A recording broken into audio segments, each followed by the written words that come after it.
ทุจริตคือไวรัสเราจะเป็นวัคซีนอย่ารอให้ใครมาเปลี่ยนโลกเริ่มจากเราก่อนขอเชิญชวนทุกคนมาสมัครเรียนหลักสูตรต้านทุจริตศึกษาในรูปแบบออนไลน์ฟรีจากสำนักงานปปช.ผ่านเว็บไซต์ aced.nacc.go.th เรียนง่ายเรียนสนุกจบแล้วได้ใบประกาศนียบัตรออนไลน์ส่งตรงถึงมือเรียนรู้วิธีต้านทุจริตเสริมภูมิคุ้มกันทางจิตใจเปลี่ยนพลังความคิดเป็นพลังต่อต้านความไม่ถูกต้องไม่ว่าคุณจะเป็นนักเรียนนักศึกษาหรือประชาชนทั่วไปมาเพิ่มพลังความรู้สร้างสังคมใสสะอาดด้วยการเรียนรู้แบบใหม่บนแพลตฟอร์มต้านทุจริตศึกษาออนไลน์ของสำนักงานปปช.สมัครเลยวันนี้ที่ aced.nacc.go.th มาร่วมสร้างประเทศไทยโปร่งใสไร้ทุจริตและสินบนเริ่มได้ที่ตัวคุณสนับสนุนโดยกองทุนปปช.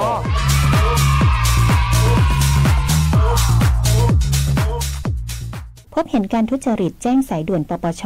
โทร1205ก่อนจะฟังสปอตนี้เราอยากให้คุณทำใจดีๆเชื่อไหมว่ามีประกันภัยที่คุ้มครองการเสียชีวิตสูญเสียอวัยวะหรือทุพพลภาพในราคาแค่หลักร้อยแล้วไงนอกจากนี้ยังคุ้มครองดูแลค่าใช้จ่ายในการจัดงานศพในกรณีที่เสียชีวิตจากการเจ็บป่วยด้วยให้จริงดิทั้งหมดนี้อัตราเบี้ยประกันภัยแค่200ต่อเดือนเหรอถูกดีนะต่อปีอ้าวช็อกไปกันละประกันภัย200ราคาถูกซื้อที่ไหนคุ้มครองเท่ากันรับเกิน100ให้ประกันภัย200กับคนที่คุณรักโดยสำนักงานคปภ.สายด่วนประกันภัย1186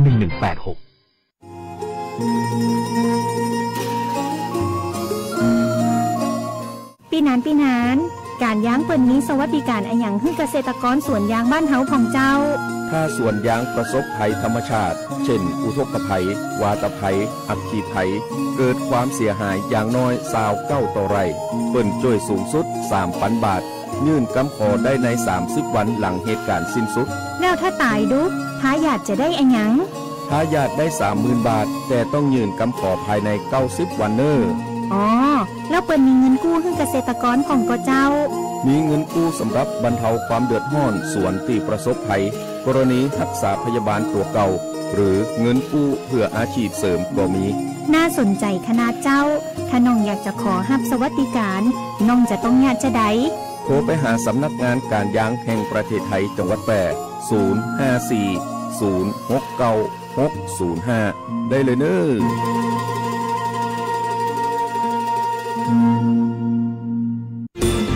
วิทยุแห่งประเทศไทยจังหวัดแพร่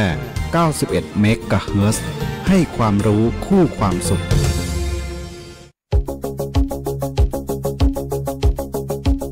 ข่าวสารฉับไวใกล้ตัวบริการทันใจร่วมแรงร่วมใจงานบ้านงานบุญประกวดราคาโปร่งใสและติดตามสภาพอากาศประจำวันโดยทีมข่าวสว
สุขจังหวัดแพร่เชิญชวนรวมพลังหยุดยั้งโรคพิษสุนัขบ้า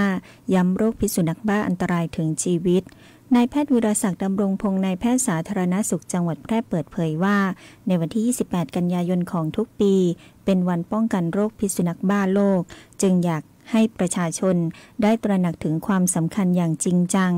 รวมพลังหยุดยั้งโรคพิษสุนัขบ้าเพราะโรคพิษสุนัขบ้าเป็นอันตรายถึงชีวิตซึ่งโรคพิษสุนัขบ้าเกิดจากเชื้อไวรัสเรบีพบในสัตว์เลี้ยงลูกด้วยนมทุกชนิดเช่นสุนัขแมวโคกระบือหนูกระรอกกระต่ายลิงค้างคาวโดยในประเทศไทยส่วนใหญ่มักพบโรคพิษสุนัขบ้าในสุนัขแมวโคและกระบือ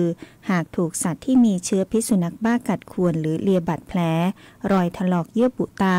หากไม่รีบล้างแผลแล้วฉีดวัคซีนป้องกันจะทำให้เสียชีวิตทุกรายจากข้อมูลการเฝ้าระวังโรคพิษสุนัขบ้าในสัตว์กรมปศุสัตว์ในปี 2568 ข้อมูลณวันที่ 20 กันยายน 2568 พบว่าประเทศไทยพบโรคพิษสุนัขบ้าในสัตว์แล้วจำนวน 204 ตัวกระจายอยู่ในประเทศไทยโดยเฉพาะภาคตะวันออกเฉียงเหนือตอนล่างภาคกลางภาคตะวันออกและภาคใต้และจากการเฝ้าระวังโรคพิษสุนัขบ้าในคนของกรมควบคุมโรคพบว่าในประเทศไทยมีผู้เสียชีวิตจากโรคพิษสุนัขบ้าแล้วจำนวน 7 รายมีสาเหตุการเสียชีวิตหลักมาจากการไม่ไปพบแพทย์และไม่เข้ารับการฉีดวัคซีนป้องกันโรคพิษสุนัขบ้าหลังสัมผัสโรคสำหรับการป้องกันการถูกสัตว์กัดข่วนให้ยึดคาถา5 ยออย่าแย่อย่าเหยียบอย่าแยกอย่าหยิบอย่ายุ่งหากถูกสุนัขหรือแมวกัดข่วนหรือสัตว์ทำร้ายเลียบาดแผลเพียงเล็กน้อยให้รีบล้างแผลใส่ยากักหมาหาหมอฉีดวัคซีนให้ครบและรีบล้างแผลด้วยสบู่น้ำนานถึง 10-15 นาทีใส่ยาฆ่าเชื้อรีบพบแพทย์เพื่อฉีดวัคซีนป้องกันโรคพิษสุนัขบ้าให้ครบตามที่แพทย์นัดหมายหากปล่อยทิ้งไว้จนแสดงอาการของโรคจะไม่สามารถรักษาให้หายได้และทำให้เสียชีวิตขนส่งจังหวัดแพร่เตือนผู้ประกอบการรถโดยสาร2 ชั้นที่เดินรถใน6เส้นทางเสี่ยงต้องนำรถเข้ารับการตรวจสภาพระบบห้ามล้อหากฝ่าฝืนอาจไม่ได้รับการพิจารณาต่ออายุใบอนุญาตประกอบการขนส่งนายสุรศิลป์เนตรภาพขนส่งจังหวัดแพร่เปิดเผยว่ากรมการขนส่งทางบกกำชับผู้ประกอบการรถโดยสาร2 ชั้นที่เดินรถใน6เส้นทางเสี่ยงต้องนำรถเข้าตรวจสภาพระบบห้ามล้อณกรมการขนส่งทางบกหรือสำนักงานขนส่งจังหวัดทั่วประเทศและเตือนผู้ประกอบการหากฝ่าฝืนอาจไม่ได้รับการพิจารณาต่ออายุใบอนุญาตประกอบการขนส่งสำหรับ6เส้นทางเสี่ยงที่ได้รับการผ่อนปลนตามมติคณะรัฐมนตรีและคณะกรรมการควบคุมการขนส่งทางบกได้แก่ทางหลวงหมายเลข4ช่วงเขาพับผ้าพัทลุงทางหลวงหมายเลข103แม่ยางห่อแม่ตีบทางหลวงหมายเลข118ช่วงเชียงใหม่ดอยนางแก้วทางหลวงหมายเลข2013ช่วงบ่อโพโคกงามทางหลวงหมายเลข2331อุทยานแห่งชาติภูหินร่องกล้าและทางหลวงหมายเลข1256ช่วงปัวอุทยานแห่งชาติดอยภูคาทั้งนี้ต้องปฏิบัติตามเงื่อนไขของกรมการขนส่งทางบกอย่างเคร่งครัดก่อนออกให้บริการประชาชนเพื่อความปลอดภัยคือต้องนำรถโดยสาร2 ชั้นมาเข้ารับการตรวจสภาพระบบห้ามล้อณกรมการขนส่งทางบกหรือสำนักงานขนส่งจังหวัดทั่วประเทศเพื่อตรวจความพร้อมของรถโดยเฉพาะการตรวจงานการทำงานของระบบห้ามล้อเพิ่มเติมระบบลมเบรกซึ่งเป็นระบบที่สำคัญในการขับรถในพื้นที่ที่มีความลาดชันพนักงานจะต้องได้รับการอบรมผ่านระบบ e-learning 2 ชั่วโมงในหลักสูตรการขับรถขนาดใหญ่บนเส้นทางลาดชันผู้ประกอบการต้องกำชับพนักงานขับรถโดยใช้ความเร็วตามป้ายจำกัดความเร็วอย่างเคร่งครัดกรมการขนส่งทางบกจะกำกับดูแลติดตามการเดินรถโดยสาร2 ชั้นที่เดินรถเข้าในพื้นที่เสี่ยงดังกล่าวอย่างเคร่งครัดผ่านระบบ GPS เพื่อตรวจสอบว่ารถโดยสารและพนักงานขับรถดำเนินการตามเงื่อนไขกรมการขนส่งทางบกหรือไม่หากพบการฝ่าฝืนหรือไม่ปฏิบัติตามข้อกำหนดจะดำเนินการลงโทษตามกฎหมายและอาจส่งผลต่อการพิจารณาออกใบอนุญาตหรือต่ออายุใบอนุญาตประกอบการขนส่ง กรมการขนส่งทางบกอยู่ระหว่างการพัฒนาระบบ GPS ที่สามารถสื่อสาร2 ทางนำมาใช้ควบคุมและกำกับการเดินรถให้มีประสิทธิภาพมากยิ่งขึ้น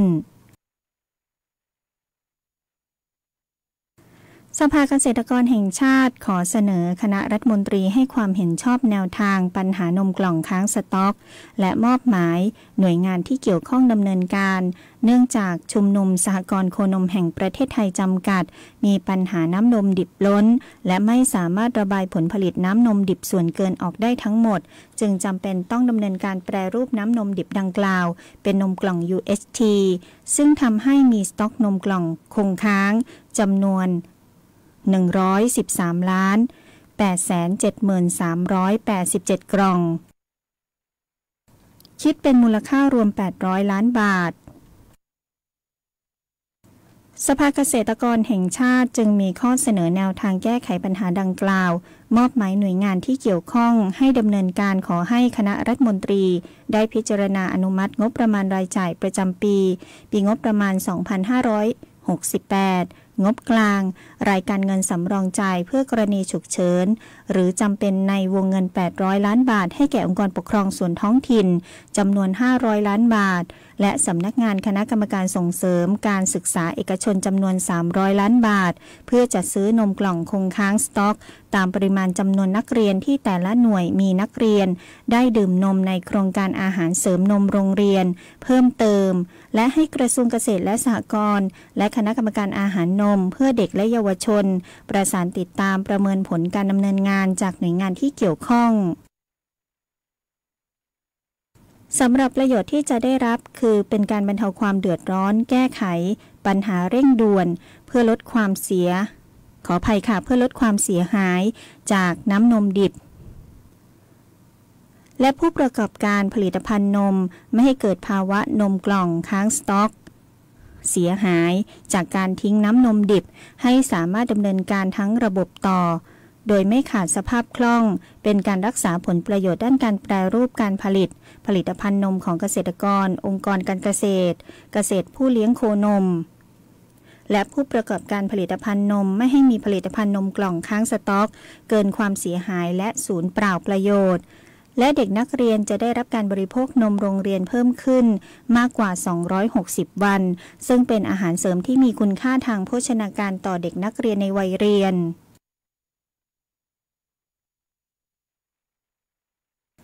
ข้าวสารบรรจุถุงต้องมีฉลากแจ้งรายละเอียดครบถ้วนเนื่องจากเป็นสินค้าที่ควบคุมฉลากข้าวเป็นอาหารหลักของคนไทยในทุกมื้ออาหารแต่การรับประทานข้าวอาจจะแตกต่างกันตามภูมิภาคเช่นข้าวเหนียวข้าวสวยเป็นต้น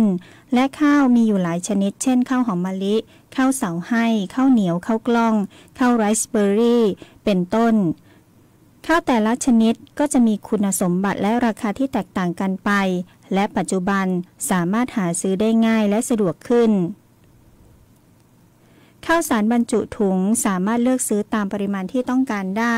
เนื่องจากมีความสะดวกและหาซื้อได้ง่ายตามร้านสะดวกซื้อซุปเปอร์มาร์เก็ตทั่วไปอย่างไรก็ตามมีการตรวจพบว่าผู้ประกอบการธุรกิจข้าวสารบรรจุถุงบางรายได้นำข้าวสารต่างชนิดมาผสมและบรรจุถุงโดยไม่ได้แสดงรายละเอียดในฉลากสินค้าทำให้ผู้บริโภคเข้าใจผิดคิดว่าเป็นข้าวสารชนิดที่ต้องการ 100% ซึ่งถือเป็นการเอาเปรียบผู้บริโภคดังนั้นเพื่อให้ผู้บริโภคได้รับความเป็นธรรมในการซื้อข้าวสารบรรจุถุงทั้งในด้านคุณภาพและราคาทางสำนักงานคณะกรรมการคุ้มครองผู้บริโภคจึงกำหนดให้ข้าวสารบรรจุถุงเป็นสินค้าที่ควบคุมฉลากโดยกำหนดให้ระบุข้อความไว้ในฉลากชื่อประเภทชนิดของข้าวสารบรรจุถุงวิธีการใช้หรือวิธีหุงต้มและในกรณีที่มีส่วนผสมหรือเจือปนข้าวอื่นๆนอกจากที่จะระบุหรือชนิดของข้าวในฉลากนั้นให้ระบุทั้งจำนวนชนิดของข้าวสารอื่นที่เป็นส่วนผสมหรือเจือปนไว้ในฉลากด้วยนอกจากการระบุไว้ข้างต้นผู้ประกอบการที่ผลิตหรือจำหน่ายจะต้องแสดงฉลากสินค้าให้ครบถ้วนตามกฎหมายกำหนดชื่อที่อยู่สถานประกอบการขนาดปริมาณบรรจุวันเดือนปีที่บรรจุและราคาหากไม่จัดทำให้ถูกต้องผู้ผลิตมีโทษจำคุกไม่เกิน1 ปีปรับไม่เกิน 100,000 บาท หรือทั้งจำทั้งปรับและผู้จำหน่ายมีโทษจำคุกไม่เกิน6เดือนหรือปรับไม่เกิน 50,000 บาทหรือทั้งจำทั้งปรับหากผู้บริโภคท่านใดพบเห็นข้าวสารบรรจุถุงที่ไม่ระบุข้อความไว้บนฉลากสินค้าหรือสงสัยว่าส่วนผสมอาจจะไม่ตรงตามที่ฉลากบรรจุไว้ระบุไว้กรุณาแจ้งยังสายด่วนสคบ1166เพื่อจะได้ดำเนินการตามกฎหมายต่อไปตาขวางเดินโซเซห่างตกลิ้นห้อยน้ำลายย่อยแม่นเลยเจ้าสัตว์เลี้ยงของท่านกำลังเป็นโรคพิษสุนัขบ้าเพื่อบ่ให้มีการสูญเสียชีวิตจากโรคพิษสุนัขบ้าเฮาผู้คนต้องเป็นส่วนหนึ่งในการเฝ้าระวังป้องกันควบคุมและบูรณาการร่วมกันกำจัดโรคพิษสุนัขบ้าให้หมดไปจากประเทศไทยและบ่ได้ลืมว่าสัตว์เลี้ยงลูกด้วยนมกูชนิดเป็นโรคพิษสุนัขบ้าเฮาต้องเฝ้าระวังสัตว์ปลอดโรคขนปลอดภัยจากโรคพิษสุนัขบ้าขยะเศษอาหารนี่ทิ้งตรงไหนครับอย่าเพิ่งทิ้งบางอย่างมันยังใช้ประโยชน์ได้อยู่อย่างเศษผักและผลไม้สามารถนำไปเป็นอาหารให้สัตว์ขนาดเล็กอย่างเป็ดหรือไก่ได้ใบโหระพาสะระแหน่ที่เรากินไม่หมดเอาไปปักชำในน้ำเมื่อเกิดรากนำไปปลูกได้ใหม่อีกอ๋อแค่นี้ก็สามารถลดขยะเศษอาหารได้อย่างมีประสิทธิภาพแล้วแถมเป็นมิตรต่อสิ่งแวดล้อมอีกด้วยนะจ๊ะรักโลกร่วมพิทักษ์รักสิ่งแวดล้อมสำนักงานประชาสัมพันธ์ที่ 3 กรมประชาสัมพันธ์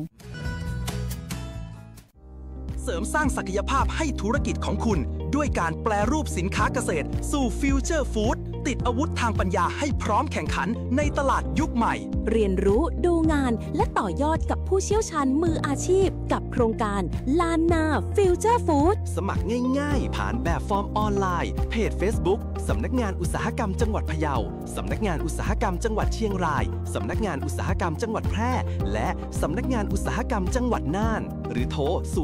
0843632216 สมัครฟรีรับจำนวนจำกัดเสริมศักยภาพวันนี้เพื่อความได้เปรียบในวันพรุ่งนี้ลานนาฟิวเจอร์ฟู้ดโอกาสดีๆที่คุณไม่ควรพลาด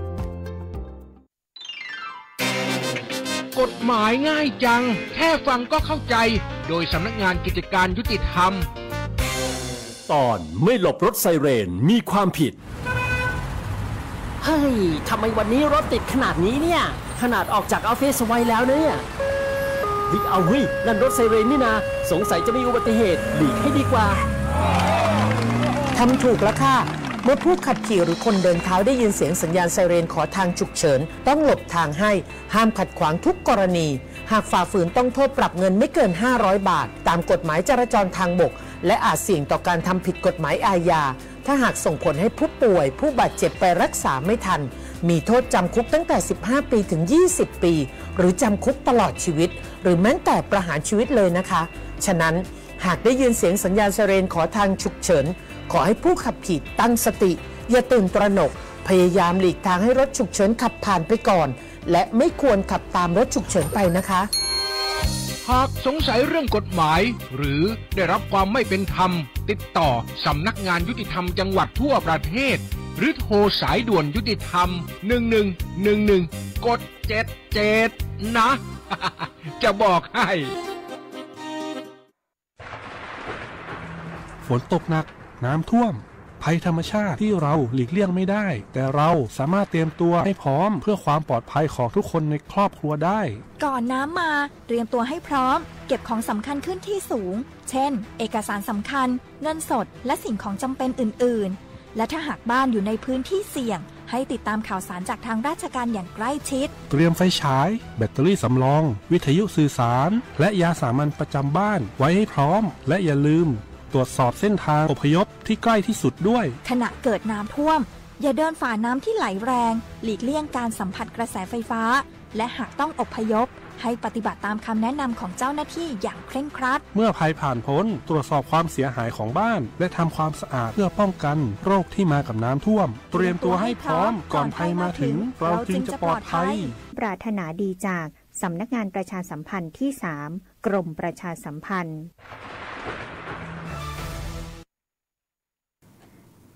มาติดตามพยากรณ์อากาศจากสถานีอุตุนิยมวิทยาแพร่ประจำวันอาทิตย์ที่ 18 กันยายน พุทธศักราช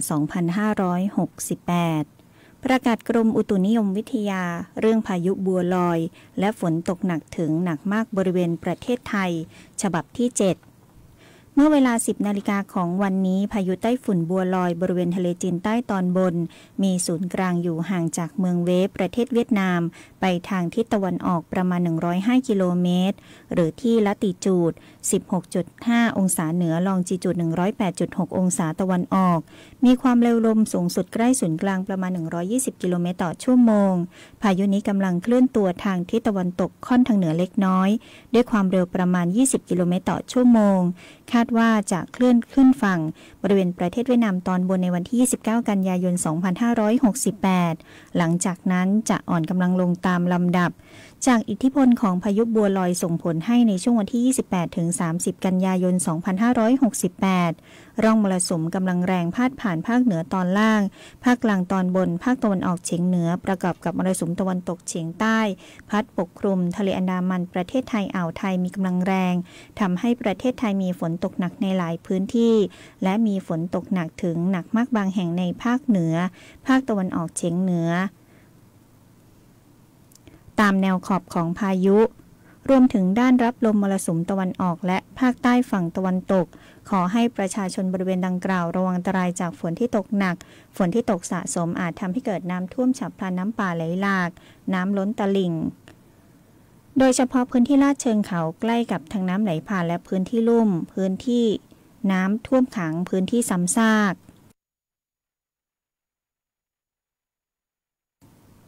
ขอให้ประชาชนได้ติดตามประกาศจากกรมอุตุนิยมวิทยาอย่างใกล้ชิดและสามารถติดตามข้อมูลเพิ่มเติมได้ที่เว็บไซต์กรมอุตุนิยมวิทยาโทรสายด่วน1182ตลอด24ชั่วโมงสำหรับจังหวัดที่คาดว่าจะได้รับผลกระทบ